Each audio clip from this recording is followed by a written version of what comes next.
ويل للمطففين الذين إذا اكتالوا على الناس يستوفون وإذا كالوهم أو وزنوهم يخسرون ألا يظن أولئك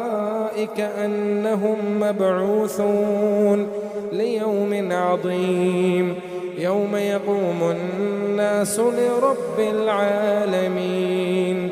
كلا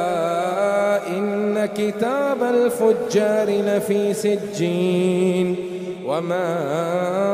أدراك ما سجين كتاب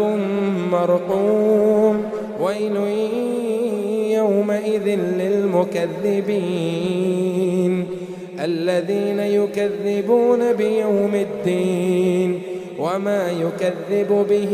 إلا كل معتد أثيم إذا تتلى عليه آياتنا قال أساطير الأولين كلا بل ران على قلوبهم ما كانوا يكسبون كلا إنهم عن ربهم يومئذ لمهجوبون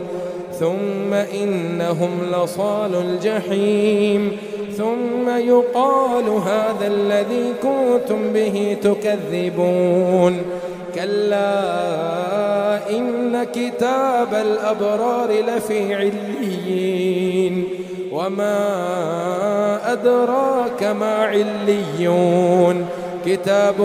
مرقوم يشهده المقربون إن الأبرار لفي نعيم على الأرائك ينظرون تعرف في وجوههم نضرة النعيم يسقون من رحيق مختوم ختامه مسك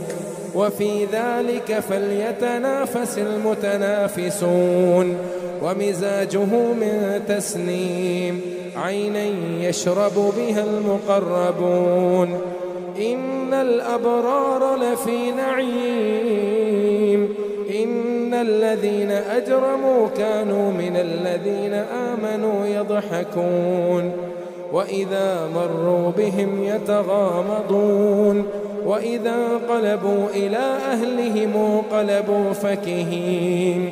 وإذا رأوهم قالوا إن هؤلاء لضالون وما أرسلوا عليهم حافظين فاليوم الذين آمنوا من الكفار يضحكون على الأرائك ينظرون هل ثوب الكفار ما كانوا يفعلون.